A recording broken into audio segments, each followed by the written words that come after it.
You know how we all have an item that we come across in a decluttering and then we hit a wall.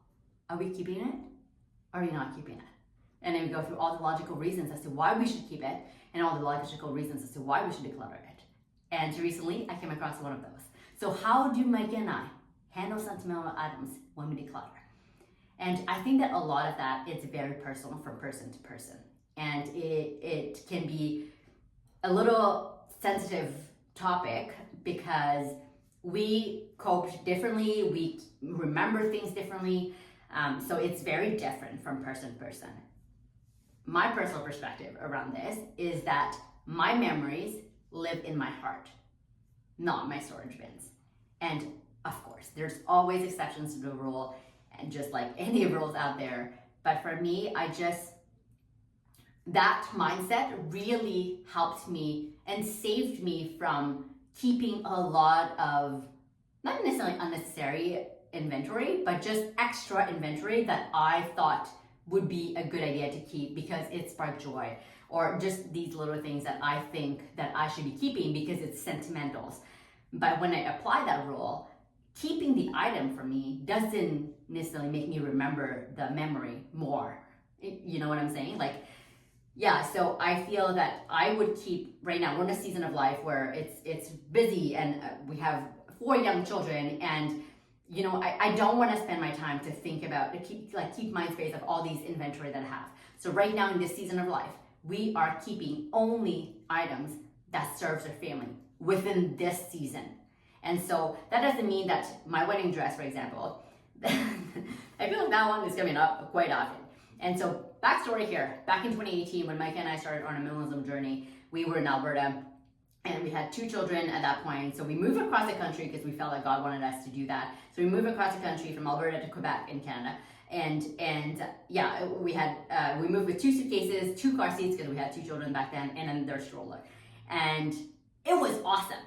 And then at that point, we decided to move with my wedding dress and to move it across the country.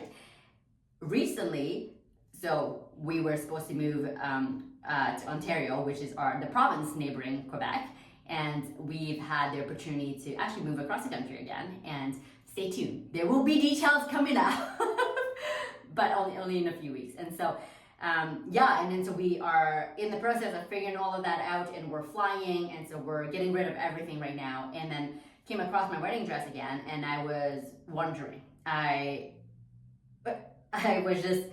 know that wedding dresses are very personal for each person. Like some of us are very attached to our wedding dress, some of us really don't care about it, and we decluttered it like 10 years ago, and that's awesome. For me, I'm kind of like in between. I'm like attached, but if we had a fire in the house and it disappeared, I wouldn't be devastated. I would be sad, but not devastated. But right now, I really find value in keeping my wedding dress because I like to wear it every year on an anniversary. The girls love it, Micah love it, and I love it. And the girls always go, "Mama, you look like a princess." It's awesome. But we are moving again across the country, so this item may become a little bit more of a burden than a joy. And so that's what I'm talking about when we're keeping things right now that blesses our family for this season of life. And so far I'm keeping my wedding dress. And so, but yeah, and so, and I think that a lot of it, when it becomes more of a burden than a joy, it may be time to let go. And that's totally okay. That's totally okay, even if we kept it for a long period of time. And so, yeah. And I think that the other thing that I have behind all of this is that for me, it's okay to keep things just because, we can, there are some items that may be super challenging for us to declutter, mostly sentimentals in my opinion, but it's okay to just keep things just because, as long as we're able to manage the inventory. Most of the things that we have in our home, if not all of the things, always serve a purpose in our home. Or at least like the wedding dress where it sparks joy, where I rewear it because it's sentimental. But anything else, Mike and I have chosen to not keep those things because it doesn't, there's no purpose or it's not intentional in our home. And just things like that. Like I know recently I'm just thinking about this, where my dad passed away 7 years ago, and some of my siblings end up keeping some of the items that belong to him, and they love that.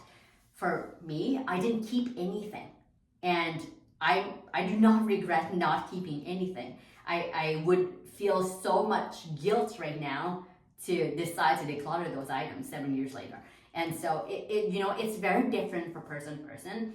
Some of us are really attached to things, and yes, we shouldn't have the same emotions attached to things, but it's part of life. We're human beings, and I think that a lot of it is, when we think about that, if we declutter a dress or a pair of shoes or an item of furniture, and we made a mistake, the next day we can go back to the store and buy the exact same item and it'll be just fine. For sentimentals, it's a little bit more challenging. If I go back to the store and buy the same wedding dress that I had, it is no longer the same thing, because that's not a wedding dress that I wore. And so it's okay to keep things sometimes. And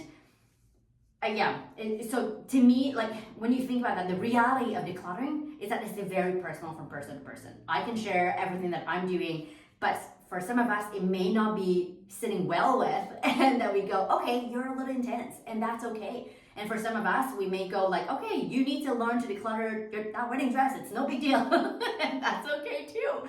And that's what I think that, it's so unique for each person, that we need to remember that when we're decluttering, it's about making space for what truly matters, and for us to build our homes filled with love and peace, and knowing that God is living through our home.